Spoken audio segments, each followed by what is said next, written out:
오늘의 코인, 오늘은 이광호 대표님과 함께 글로벌 NFT 이슈에 관해서 알아보는 시간입니다. 일주일 만에 또 뵙게 되네요. 대표님, 안녕하세요. 네, 반갑습니다. 네, 오늘도 다양한 NFT 소식들 전해주셨습니다. 오늘도 준비해온 내용들이 정말 흥미롭게 그지없는데 일단은 오늘은 어떤 내용들을 좀 준비하셨는지를 알아보면서 저희가 보다 자세히 한번 이야기 들어보겠습니다. 네, 첫 번째 내용은 NFT를 구매할 때 여러분 많이 희귀도를 궁금해하시는 분들이 많이 있습니다. PFP, 즉 한 5,000개나 10,000개 정도 되는 NFT를 구매하면 그 안에 회사가 정한 좀 희귀도가 좀 있거든요. 그래서 희귀도가 높을수록, 즉 희귀도가 뭐 넘버 1, 넘버 2 이런 것들은 기존에 판매하는 가격보다 훨씬 비싸게 그런 NFT를 이제 판매할 수가 있는데요. 이번에 오픈시, NFT를 한 번이라도 구매하신 분들이라면 오픈시에 대해서 잘 알고 계실 겁니다. 네. 네, 그 오픈시에서 오픈 레어리티라는 것을 이제 통합을 하면서 오픈시에서 거래할 때 몇 개 항목에 대해서는 레어리티 정보를 제공한다라고 볼 수가 있습니다. 사실 이 NFT는 이 희귀성이 있다는 게 굉장히 큰 가치를 부여하기도 합니다. 나만 가지고 있는 NFT다라고 하는 부분들에서 우리가 큰 가치를 지금까지도 좀 지켜봐 왔는데 오픈시에서 오픈 레이어티에 대한 정보를 추가적으로 제공한다라고 하는데 이게 구체적으로 어떤 걸 의미하는 걸까요? 네, 기존에 NFT에 좀 관심을 가지셨던 분들은 뭐 레어리티 관련된, 즉 희귀도 관련된 사이트가 몇 가지 있습니다. 뭐 레어리티 스니프라든지 레어리티 스나이퍼, 그리고 레어리티 다 툴즈 정도에 이제 가 보시면 주요 NFT에 대한 희귀도 정보가 있기 때문에 어떤 NFT, 즉 PFP NFT를 구매하기 전에 희귀도 정보를 미리 보시고 가시는 경우가 상당히 많습니다. 그렇다고 한다면 사이트를 두 군데 가야 되는 거잖아요. 네. 원래 이제 레어리티를 제공하는 사이트에서 보다가 본인이 생각하기엔 좀 높은 레어리티가 저렴한 가격에 나왔다고 한다면 구매하시는 분들이 좀 많이 있었거든요. 그 중에 일부 사이트는 이제 오픈시랑 바로 링크로 연결이 돼서 그 희귀들을 보다가 오픈시에서 좀 저렴한 가격으로 나왔으면 그걸 클릭해서 바로 들어갈 수 있게 되었어요. 근데 이제 역으로 오픈시가 그 희귀도 정보를 지금까지는 제공하지 않았습니다. 그런데 이제 오픈시가 퍼지 펭귄이라든지 쿨캣, 문버드를 시작으로 앞으로는 희귀도를 사이트 자체에서 이제 제공하겠다라고 이제 밝혔습니다. 네, 어떤 내용인지 좀 바로 이해가 되긴 했는데, 그러니까 이 희귀도 정도, 오픈시에 있는 NFT 희귀도 정보를 우리가 좀 보고 구매를 하려면 우리가 왜 주식에서도 종목을 구매할 때 그 종목에 관한 정보들을 다른 여타 사이트에서 찾아보잖아요. 뭐 증권사 사이트에서도 찾아보듯이. 그처럼 NFT 역시도 이런 희귀도, 내가 이것을 살만한 가치가 있을까라는 여부를 다른 사이트에서 확인을 했었는데 이제는 오픈시 자체적으로 그런 정보들을 제공한다라고 합니다. 그렇게 될 경우에는 오픈시 자체에서 제공하는 정보이기 때문에 제가 봤을 때는 정보의 신뢰도도 좀 굉장히 높아질 것이다라고 예상을 하는데 우리가 이를 통해서 어떤 이점들을 좀 찾아볼 수 있을까요, 대표님? 네, 강점과 약점이 볼 수 있는데요. 첫 번째 좋은 점이라고 한다면 그 한 사이트 내에서 그 정보를 찾아보기 때문에 좀 신뢰 있는 정보를 볼 수 있다라는 게 이제 장점이 될 수가 있는데요. 그 단점은 뭐냐면 같은 NFT라도 레어리티가 낮은 희귀도가 그러니까 평범하거나 아니 거의 꼴찌에 가까운 것들은 팔기가 어려워졌다는 거죠. 그렇겠네요. 예, 그전에는 NFT 정보만 봤을 때는 보고 모르고 샀는데 그렇죠. 보기에 예쁜 것들을 이제 구매했는데 옆에 점수가 뜨면 그렇네요. 일단 사람들이 거기에 시선이 가게 마련이거든요. 그래서 레어리티가 이제 높은 사람들이 저렴한 것들을 내놓은 경우에는 좀 쉽게 팔리겠지만 그 희귀도가 낮은 것들을 갖고 있는 사람들은 오히려 더 팔기가 어려워졌다라고 볼 수가 있고 또 한 가지는 우리가 처음에 넷스케이프라는 게 이제 처음에 나왔는데 그때 넷스케이프 웹브라우저가 어떻게 보면은 시장을 장악하다시피 했어요. 그런데 윈도우 쪽에서 익스플로러를 끼워 팔다시피 하다 보니까 그 넷스케이프가 이제 죽었거든요. 이것처럼 이 오픈시에서 오픈 레어리티를 통합을 하면서 기존에 잘 나가던 그런 희귀도 사이트들이 어떻게 될지 그 부분이 조금 우려스럽습니다. 이점도 있지만 고객들이 편리해질 수 있다라는 이점이 있지만 그 이면에는 또 양극화된 또 단점들도 있는 것 같습니다. 일단은 지금까지 희귀도를 측정하면서 그런 정보를 제공했었던 사이트들이 이제는 그 가치를 좀 잃고 사라질 수 있다라는 우려감들이 있고요. 그리고 이 오픈시 자체 내에서 이렇게 정보를 제공한다라는 게 구매 결정 의사를 또 좌지우지할 수 있는 부분입니다. 그렇기 때문에 양극화가 좀 일어날 수도 있는 가능성이 있을 것 같아요. 확실히 인기가 있는 품목들과 그렇지 않은 것들이 좀 그 자체 내에서 구분이 될 수 있다라는 거는 어찌 보면 이게 마냥 좋다고만은 할 수 없을 것 같습니다. 예, 추가적인 내용들도 계속해서 한번 들어보도록 하겠습니다. 네, 그 오픈시가 이러한 결정을 네. 하게 된 거는 네. 기존에 이제 또 경쟁자들이 강력한 매직 에덴이라든지 그런 강력한 경쟁자들이 나왔기 때문인데요. 그래서 오픈시는 이러한 경쟁 업체들을 좀 물리치기 위해서 기존의 민팅, 오늘 제가 이제 들어가 보니까 네. 오픈시에서 바로 민팅 사이트로 연결이 돼서 민팅을 할 수 있게끔 정보를 또 제공을 하더라고요. 예. 그래서 이제 오픈시만의 혁신을 추구한 건데 이게 어떻게 보면 이제 다른 경쟁자들을 좀 죽이지 않고 같이 좀 성장해 나가는 그런 계기가 됐으면 좋겠습니다. 네, 오픈시가 이제 자체적으로 다양한 서비스를 제공을 하고 또 이 오픈시 웹사이트 자체를 좀 혁신적으로 다르게 구성하기 위해서 이러한 변화들을 현재 주고 있는데 이것들이 이제 다른 것들을 죽이면서 함께 나아가는 거라면은 사실은 우리가 좀 회의적으로 생각해 볼 필요가 있을 것 같습니다. 아직 이 NFT 시장 자체가 조금 더 확장이 되어 가야 하기 때문에 같이 상생할 수 있는 방법으로 좀 좋은 솔루션이 나오면 좋을 것 같다. 그렇게 좀 생각이 드는데 마지막으로 대표님도 추가로 하실 말씀 있으신가요? 없으시면 바로 또 넘어가 보도록 하겠습니다. 네, 다음 기사로 네, 가시죠. 한번 넘어가 보도록 하겠습니다. 자, 두 번째 기사도 저희가 한번 준비를 해봤는데 대표님에게 어떤 내용인지 한번 이야기 들어보고 한번 같이 얘기 나눠보도록 할게요. 네, EU에서 그 초기 법안, 암호화 초기 법안이 나왔는데 그 법안을 살펴보면 NFT를 그중에 이제 특히 PFP NFT를 증권으로 좀 간주를 하는 그런 모습이 좀 포착이 됐습니다.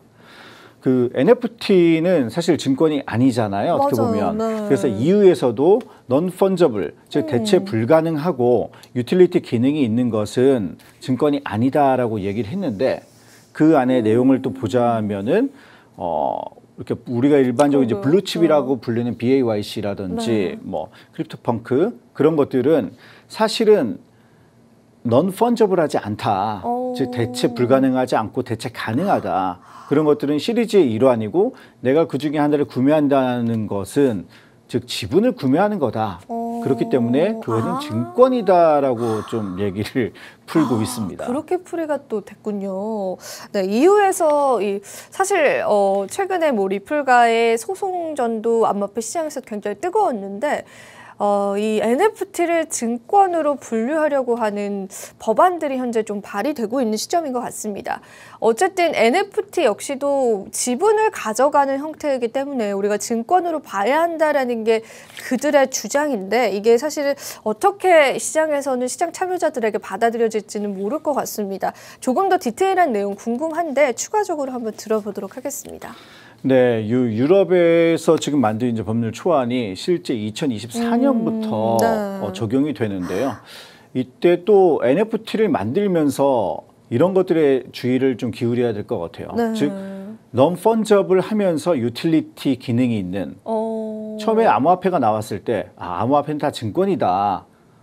호의 테스트를 통해서 그런 또 얘기가 나왔거든요. 호의 테스트 보면 어떤 특정 기업의 자산을 사서 자기의 노력 없이 그 수익만 얻으려고 하는 그런 것들은 이제 증권이다라고 얘기를 했기 때문에 그 이후에 많은 토큰들이 스테이킹도 하고 가버넌스를 통해서 그 토큰을 갖고 있는 사람들이 아무것도 안 하면서 수익만 기대하는 게 아니다라고 좀 즉 증권이 아니다라는 그런 움직임을 보였습니다. 그래서 NFT도 어떤 컬렉션의 특정 지분을 내가 갖고 있는 게 아니라 지금 뭐 두들즈라든지 BYC 같은 경우에는 그거를 갖고 있는 거를 가지고서 소유자가 뭐 2차 창작을 한다거나 어떤 상업적인 부분에 활용할 수가 있어요.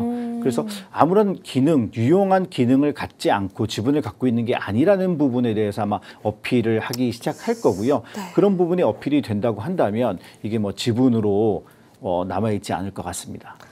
네, 이제 NFT 시장에서도 법률적인 규제가 들어오게 된다면 우리가 가야 할 길이 굉장히 또 많고 험난해질 수 있습니다. 앞으로 새로운 NFT가 생성이 될 때 이게 쥐분 구조가 아니다라는 부분을 최대한 잘 강조하는 것이 굉장히 중요할 것 같고요.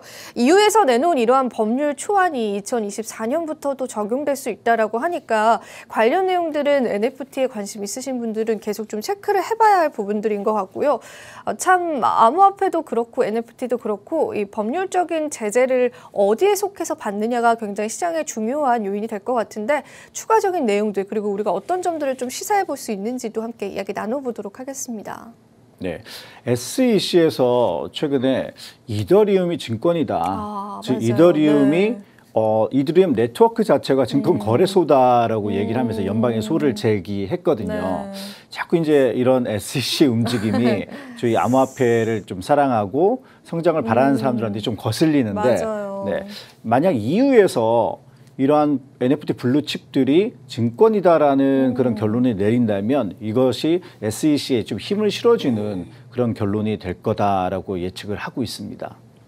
이런 부분들도 우리가 추후에 어떻게 될지를 좀 체크해 보면 좋을 것 같은데 SEC도 최근에 이더리움이 업그레이드를 마친 이후에 이더리움이 증권이다라는 주장을 좀 강하게 내세우고 있습니다. 그런데 만약에 EU에서 NFT를 증권으로 분류시켜버리면 SEC 측에서는 또 NFT 역시도 본인들의 법률적인 제재 안에 들어오게끔 하는 그러한 스탠스를 좀 취하게 될 것 같은데 이렇게 될 경우에 NFT 시장에는 또 그렇게 좋은 방향만은 아닐 것 같다. 앞으로 어떻게 펼쳐질지 우리가 계속 좀 촉각을 곤두세워서 체크를 해봐야 될 것 같다라는 시사점들까지도 오늘 함께 엿볼 수가 있었습니다. 사실 이 기사를 듣고 저도 깜짝 놀랐는데 참 NFT가 증권이 될 수도 있나라는 좀 생각에 우려감이 좀 많이 들더라고요. 그래서 참 오늘 좋은 기사 또 함께 해주셔서 감사하고요. 시간 관계상 저희가 또 마지막 이슈로 한번 넘어가 보도록 하겠습니다.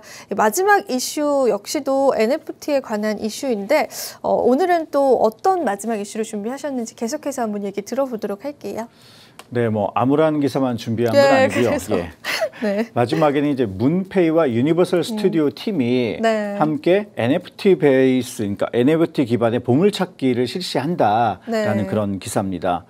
그 문페이는 암호화폐 그 결제 시스템이거든요. 그래서 네. 문페이가 유니버설 스튜디오와 이제 손을 잡고 이번 이제 할로윈 밤에 그 NFT를 찾아 나서는 즉 여기 이제 방문한 게스트들이 QR 코드를 찍으면 해당 NFT를 이제 다운받을 수 있는 예, 그런 기능을 제공하는데요. 총 7가지 NFT가 있다고 합니다. 그래서 이 할로윈 관련된 NFT이기 때문에 그 안에서 보면 우리가 좀 공포 영화에 나오는 그 악당들, 빌런들이 네. 7명이 이제 나오고요. 그 7개를 다 모으면 골드메달 NFT를 다운로드 받을 수 있다고 합니다. 네, 문페이와 유니버설 스튜디오가 또 함께 협업을 해서 이 NFT를 찾아내는 할로윈 이벤트를 또 준비했다라고 하는데 할로윈은 미국에서는 굉장히 또 크고 중요한 행사잖아요. 근데 이런 행사에 또 NFT가 도입이 됐다라는 또 재미난 소식이 있는데 보다 조금 자세히 한번 들어보도록 할게요. 네. 네, 이 할로윈 호러 네. 나이트라는 행사를 이제 개최를 하는데요. 할로윈 호러 나이트에서 NFT를 이제 다운로드를 받는 건데 네. 우리가 옛날에 네. 포켓몬 찾기 그쵸, 그런 그거 것들이 재밌게 유행했잖아요. 잘했죠. 네. 네, 그래서 예전에는 그냥 포켓몬 찾기를 통해서 내 핸드폰 안에 내가 지닌 정도? 포켓몬이 네. 있다라는 네. 건데 이제 NFT를 청구할 수 있다라는 부분이 상당히 큰 것 같습니다. 그래서 이 NFT가 기존에는 가상 쪽에서만 이제 사용이 됐었는데 이제는 뭐 VR과 AR과 함께 이제 적용이 되면서 내가 갖고 있는 NFT를 뭐 다른 데 또 사용할 수 있다거나 그리고 7개를 다 모으면 골드 메달을 준다고 했잖아요. 네. 그래서 골드 메달이 어떤 특정한 기능이 있대요. 그런데 이 기능에 대해서는 아직까지는 밝히지 않았다라고 얘기를 합니다. 아주 굉장히 좀 재미나게 내용이 좀 전개가 되는 것 같은데 예전에 우리가 포켓몬 게임을 했었을 때는 그냥 단순히 그 포켓몬을 취득하는 거에서 끝났다면은 이번에 만약에 NFT를 취득을 하게 되면은 그 NFT를 가지고 다양한 활용도를 우리가 가져갈 수 있습니다. 어찌 보면은 좀 자산적인 가치를 얻을 수도 있다라는 이야기로도 좀 해석이 되는데 이 부분도 굉장히 흥미롭고 7개를 우리가 모을 경우에 또 다른 기능을 부여받을 수 있는데 그것에 관해서는 아직 시크릿이다라고 하니까 그 부분까지도 굉장히 흥미롭게 챙겨볼 수 있을 것 같아요. 추가적으로 우리가 어떤 시사점들을 우리가 한번 체크해 볼 수 있을까요, 대표님? 네, 그 NFT를 발행하는 측에서 가장 고민하는 부분이 우리 NFT 살려면 지갑이 있어야 된다라는 맞아요. 부분이잖아요. 맞아요. 네. 근데 여기 보면 이 놀이동산에 온 사람들이 과연 다 지갑이 있느냐? 없죠. 네. 그렇지 않죠. 네. 그래서 이 사람의 이메일로 청구할 수 있는 그런 링크를 보내주고 그리고 이 사람이 청구를 했을 때 자동적으로 지갑을 만들어주는 그런 서비스를 제공을 한다고 합니다. 그래서 본인이 지갑을 만드느라 이제 힘들지 않으면서도 NFT를 좀 쉽게 청구를 할 수 있는 그런 기능을 제공한다고 하고요. 그리고 이번에 하이퍼민트라는 거를 좀 소개를 했는데 하이퍼민트는 디지털 자산을 쉽게 생성할 수 있는 사이트인데 이런 여러 가지 기업들에게 하이퍼민트를 제공을 한다고 해요. 그래서 하이퍼민트를 활용하면 최대 1억 개, 한 번에 1억 개 상당의 디지털 자산을 발행할 수가 있다라고 또 언급을 했습니다. 이렇게 재미난 또 이야기까지도 함께 해주셨는데 NFT는 사실 지갑을 만드는 것이 좀 가장 큰 난제였습니다. 저도 이제 오픈시에서 지갑을 만들려다가 몇 번씩 포기한 적이 있었는데 이번에는 조금 더 쉽게 우리 대중들이 접근할 수 있도록 이메일을 통해서 쉽게 지갑이 생성될 수 있는 그러한 솔루션들까지도 제공을 해준다라고 하니까 널리 이런 NFT의 다양한 활용도가 퍼지게 된다면 나중에 우리나라 어린이날에도 한번 사용이 되지 않을까 그렇게 조심스럽게 기대를 한번 해보면서 오늘 이야기 마무리해보도록 하겠습니다.